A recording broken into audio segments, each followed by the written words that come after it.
How are you? Well, you good? Yeah, all good, mate. How are you? I'm okay. I had a feeling like you are a normal person, but I was like, maybe not. You see Yeah, the no, types of people we have to deal with sometimes. So yeah, no, that's I appreciate that. I was a little bit hesitant to turn on the camera, but I thought that's I'm fine. pretty eager to chat to you, so I thought, why not? Okay, how can I help you? Go ahead. Yeah, I've just got a few questions, but before I dive into them, I just want to say thanks for having me on. I'm a pretty big fan of the show. I've been watching you for a while. I'm not Muslim, but I find your content super interesting. So, yeah, I've been watching you for about 6, 8 months. I think I've pretty much watched all your videos by now. I appreciate it. Thank you. Appreciate the kind words. So my first, I'm not Muslim, as I've said. I come from a Christian background, Hmm. but Islam has kind of always interested me. I'm not exactly sure why. Hmm. I pretty much started researching it about a year ago. Came across your channel, and I've become increasingly more interested in it. I guess my first question is about Muhammad. Hmm. So I was curious as to what evidence there is that he was like a real, like is there a lot of historical evidence to prove that he's like a real person. I had this conversation with someone the other day, and I assumed that there was a lot of evidence. I kind of did a little bit of research into it, but I'm pretty interested in just getting your take on it. Yeah, like there is no credible historian on the face of the earth that would even dare say Prophet Muhammad didn't exist. Oh, For the really? Okay. amount, yeah. Like this is why you only get Christians. I know that this person you're talking to is a Christian, and he watches some idiots. He is some idiots somewhere on YouTube, and then they told him that, and then he went thinking he's got an argument, and then telling you, you know what? There is no evidence that, like, if you want to compare the evidences for Jesus, which they got nothing from his time at all, Yeah. zero, the earliest full manuscripts 400 years later. How would a Christian even make a claim about historicity to do with anyone's existence? Right. It's just Okay. it's insane in my mind. The evidence of Prophet Muhammad is like innumerable, as I said. Like there is like just like simple facts. There's coins, very early coins from the first century that you can research and find, which has the name Okay. La ilaha illallah, which has La ilaha illallah Muhammadun Rasul. There's the fact that Prophet himself is buried in in Saudi Arabia today. He's been buried, and no one would dare to come close to his grave, anyways, because it's always protected 24 hours from Right. the time he died until this day. This was always the case. No one would be able to dare to move it or do anything to it. The fact Mm. that we got so many artifacts that are around the Kaaba and that has La ilaha illallah Muhammadun Rasulullah is nothing worthy of worship except Allah. Prophet Muhammad is the messenger of God. People writing the names, writing the dates, and all of it is carbon dated to at the time of the Prophet Islam, early to Islam. The fact that we have the Quran itself, the Birmingham manuscript, which is carbon dated to the life of the Prophet Yeah. Islam. We have the rest of the Quran from the first century, which mentions the Prophet Islam and says Muhammadun Rasulullah, Muhammad is the messenger of Allah, which is literally what the Quran says. The fact that the Prophet Islam sent letters to many kings that we still have them today, like the king of Bahrain. They still have his letter. If you go to the airport of Bahrain, they have a copy of it there. People can see. Like I can list innumerable amount Right. of the fact that the external sources, like an Indian king that spoke about the Prophet Islam, and even Indians have that history recorded. The fact that the Greek Roman Empire spoke about the Prophet Islam. There was a man called Muhammed, and he arose in this specific location, calling people to worship God. Like that's why I say, look, it would be the most ridiculous. Like there is more evidence that Prophet Muhammad SAW existed than more of any of our grandfathers combined. Wow. Like Okay. if you want to prove to me your great grandfather exists, you're not going to be able to bring me evidence for that. That he was Okay. there. You show me a picture, I'll tell you, okay, that's not evidence. It could be someone else. Right. That if you have a picture from that time, anyways, there's not even pictures. So there is no one who is meticulously as recorded as the Prophet SAW. What we have, which is hadith, if maybe you heard the term before, all of it is just about Yeah. his life, what he was doing, Yeah. where he went, what he said. So these hundreds of thousands of writings, literally tens of thousands and hundreds of thousands of books written about hadith and what the Prophet ﷺ did and what he didn't do, what his companions said. Like you have to be like the amount of delusion you need to have to deny the existence of Prophet Muhammad ﷺ is insane, from my own personal opinion. Interesting. That's what I would say. Okay, that makes sense. The reason this came up is because when I was having this conversation with this person, Hmm. I'd watched one of your videos previously about how Muhammad is, I can't remember the correct phrase, but the Hmm. most influential figure in the world ever, right? Um, So I don't know if I when ever used that term, but yeah. But maybe you can tell me what your question is, and then you can say. Apologies, maybe you didn't say it, but I No, had no, it's heard okay. someone say it. Yeah. And when you Google it, Muhammad does come up, right? It's something along those lines, like who's the most influential figure across history, which I find pretty interesting. So when we started speaking about that, that's how that came up. And then I've watched one of your videos previously about how people have questioned the authenticity or the intentions of Muhammad. And I remember you talking about, typical critiques you get are, he was after money, after power, potentially he was schizophrenic, etc. And when I was speaking to this person, they kind of hit me back with, well, this person could have been not necessarily schizophrenic, but could have had, like, I don't know what the correct phrase is, but delusions of grandeur, right? And he still could have been able to have done or achieved what he did. What are your thoughts on that? I mean, to me, it sounded pretty ridiculous, but again, I'm just pretty interested to hear. But I want to know the claim. But the funny thing is this is my advice to you: be not to talk to the individuals like the one you're talking to, because this guy you're talking to, he's taken from. I know where he's taken all of his information from, because it's always, as I said to you, it's a recycled source. They go to one or two YouTubers, right? And they listen to what they say, and then they come thinking they have an argument, say it to all the Muslims, and they get refuted. And even though those same YouTubers that they talk about have been refuted, numerous times on YouTube, they still go thinking that these things are not refuted. But the thing is, I want your claim. Is your claim illusions of grandeur? What is the claim, the psychological analysis of that friend psychiatric who thinks he's a psychiatric? What is his professional view? Because you cannot just make a number, because things are different from one another. Being delusion is not the same as being bipolar. It's not the same as being having illusions of grandeur. These are all separate things that mean separate things that should show separate symptoms. So what is the claim? So let's say it's schizophrenia, right? Like mild. Okay, define what schizophrenia is and what is its sciences. I mean, again, symptoms. I'm very ignorant to it, but it's just someone who. I'm not psychiatric. I'll tell you as much, right? Because the thing, this is the thing. Look, you will get idiots like this. Trust me, they've never studied psychology or psychiatry, anything to do with psychological disorders, and they will come and they become the doctors of the 21st century. They become the father of modern psychology all of a sudden, and they want to tell you that, okay, this is my professional analysis of how Prophet Muhammad was. I simply sit back, like I'm sitting back with you like this, and relax, put my back, and then I say, okay, you define to me what is the meaning of schizophrenia, what are the signs of schizophrenia, so we can then look at the Prophet and then give me evidences where these signs which actually there. Because I should not take any claim seriously until you provide me first the reasons. What is your claim? And where is the proof of your claim, so I can respond to you to begin with? How can I respond to an empty claim? Do you get the point? If you yourself wouldn't know the definition, which they don't know the definition or the symptoms, but they're just making the claim because they don't want to accept the Prophet Muhammad as a messenger of God, then why would I waste my time on them even? Yeah, I mean, I guess what the person was trying to say, that potentially Muhammad could have theoretically had, been able to operate in daily life, but at certain periods had what's the right word? Like visions, but they're like delusions, if you know what I mean. It's him, like, do you get what I'm going? Okay, if they were delusions, did he just have a vision and that's it? Or did he have a vision that contained information? There was Quran, there was literature, which we're presenting already today to be from God. If he had an encounter, he had encounters to get revelation. That was the encounter. And he recited the revelation after he got the encounter. So if he was delusional, then what you should be doing is investigating the text that came and proving that he was delusional. He was just making up certain things. Then the Arabs would have brought something like the Quran, would have already disproved it. And people would have already disproved it for 1,400 years. If it was just delusion and not just actual revelation come from God. And all the messengers of God received revelation. Even that Christian who believes in Christianity has to believe that all the prophets of God had received the revelation, inspiration from God. Gotcha. Okay, interesting. Like with a delusional person, if his son dies, if I'm delusional, right? I'm delusionally thinking I'm the messenger of God, assuming me. My son dies, and solar eclipse happens at the same time my son dies.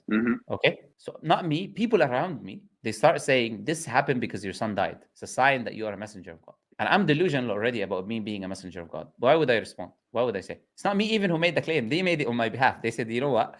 This happened because you are a messenger of God. I will, of course, take the opportunity, isn't it? First thing I would do is say, yeah, of course, it's me, because I'm the prophet of God. That's why God did this because of me. Prophet Muhammad ﷺ, when his son Ibrahim died and there was an eclipse, he said this does not happen for the life or death of anyone. And he said this is a sign of God. If you see a rush to thanking God or praising God or praying to him, a delusional person, this will be the best, because he doesn't even need to make a claim. A delusion is something who believes in something strongly without evidences or against common sense and reasoning. So when you get someone who's already given you, like, he's making it easier for you, they're even giving you the reasoning to believe in that which you already believe, of course, you'll jump on the first opportunity. Now, the idea of illusions of grandeur, as another example, this is, you would look at his life. He is spending 2 or 3 months without food and just water and dates for 2 months, his wife says, just on water and dates. The fact is, when people entered, they used to not know who the Prophet was. They used to ask, where is Prophet Muhammad? Because he's sitting, he looks like everyone else. There is no chair where he's sitting on top of it, that he is the king, he is the master, he's the leader.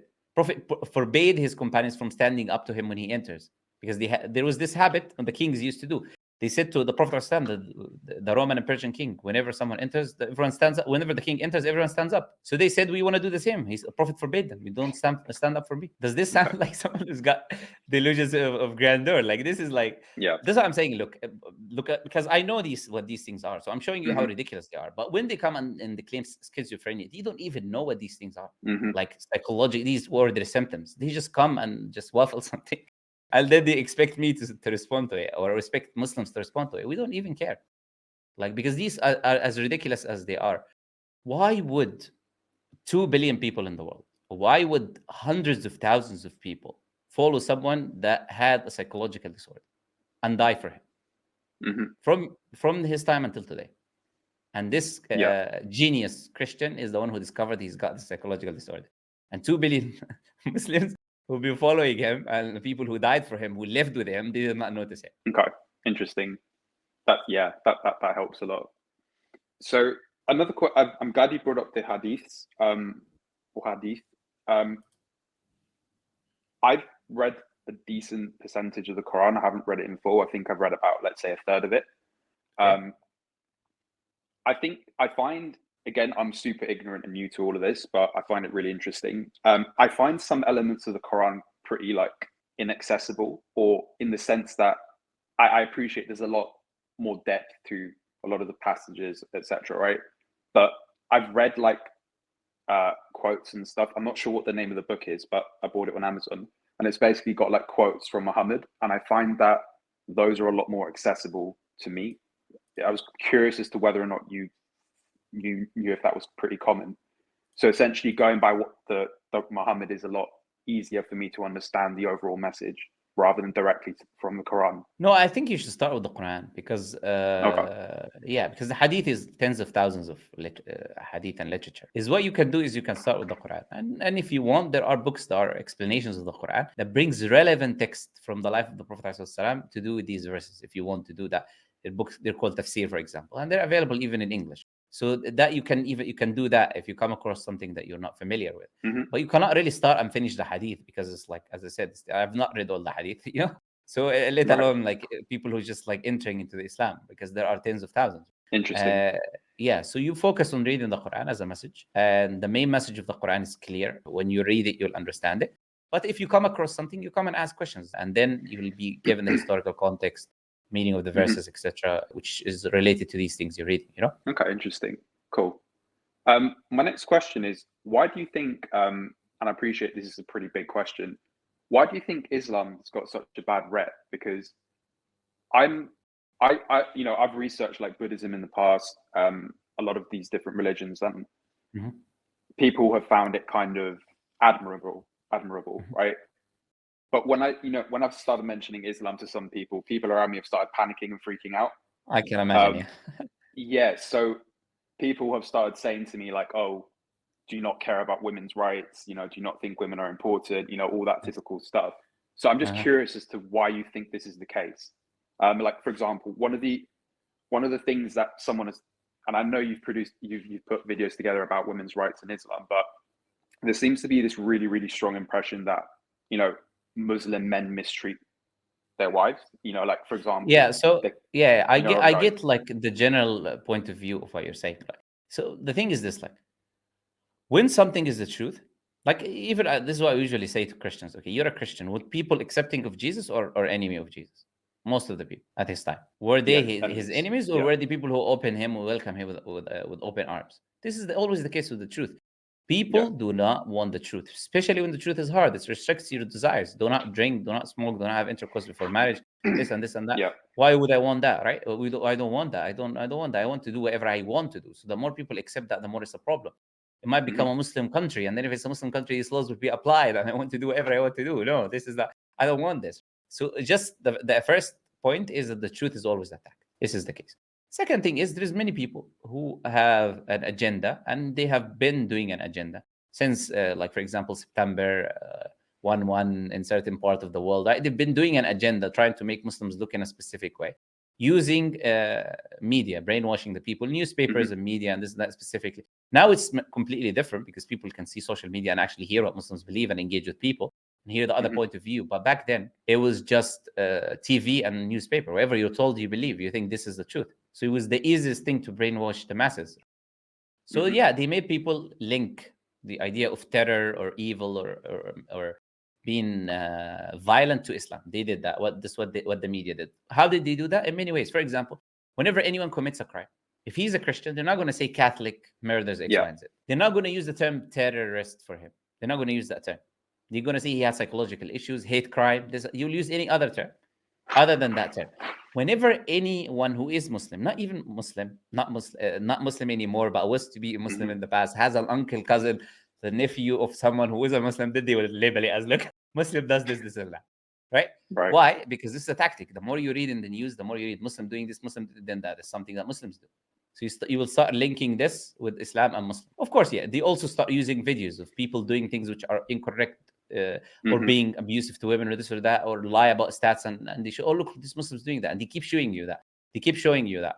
When you keep seeing something, this is how brainwashing works, basically. You keep hearing the same thing. You keep seeing the same thing. You have to believe it. You start believing it. You start, okay, this has to be true. It cannot be not true if there is so much evidences that is showing that it is. Everyone is saying the same thing. Everyone is literally just the media that is bought by a specific group of people that I'm not going to talk about now. They shall not be named. But anyways, these group of people, right? So they are the ones who controlling essentially what the media says. So the media appears as many people, or is just one person actually repeating the same nonsense. So that is how, because they have an agenda against Islam.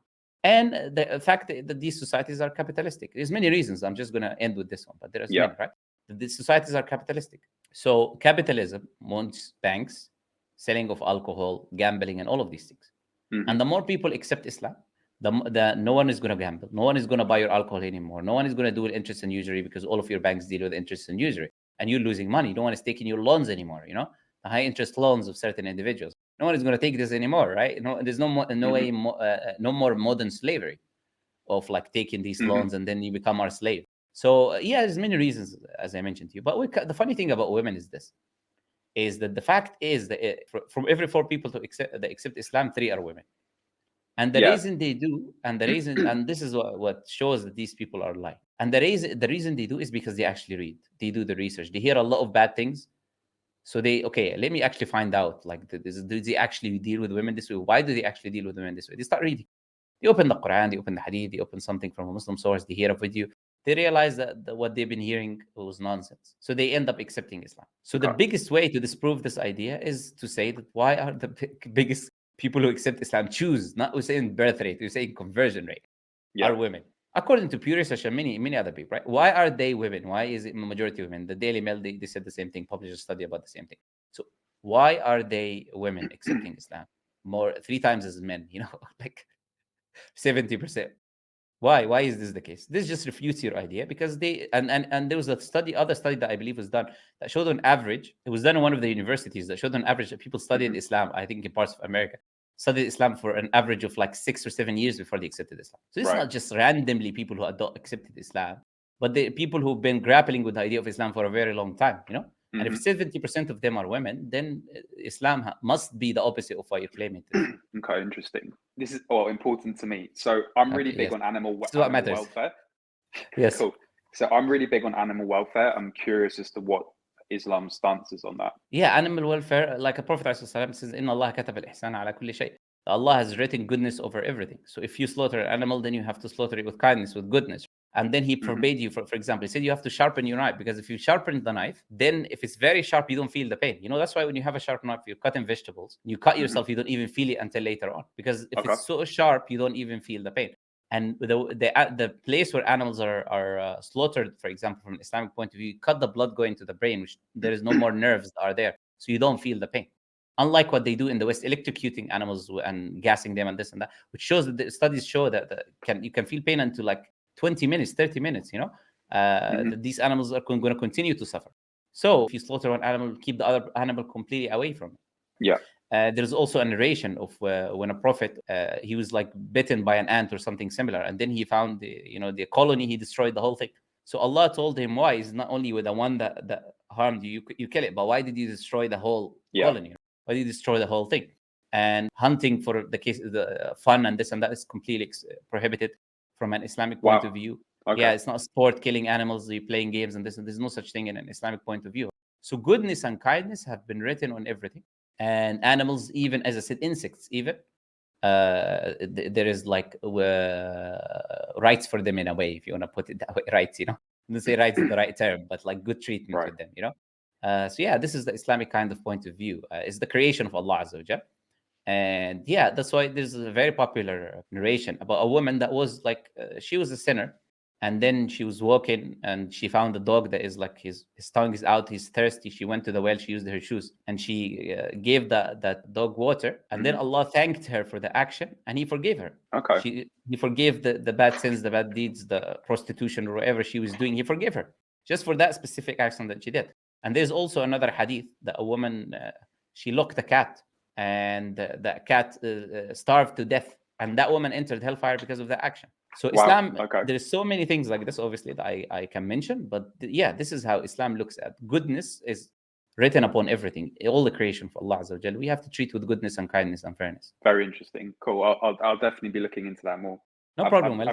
I've got 1,000 more questions for you, but I appreciate you've got other people. But yeah. Oh, you can come another time. You can come another stream. You're welcome to come. You're respectful. You ask questions. I'm happy for you to come back. I appreciate that. Thank you. So, how often do you stream? Because this is the first time I've actually caught you on a live. Yeah, I don't usually do it early, because that's why maybe you caught me today. But generally, it's towards the evening and in the weekends. Usually, most of the time it's like this, like Friday, Saturday, Sunday, weekend. Most of the time it's like this. But it is not a specific set schedule based. Cool. Awesome. I appreciate you. Okay, I'll let you go. See you later. Nice talking to you. Nice talking to you. Okay. Bye.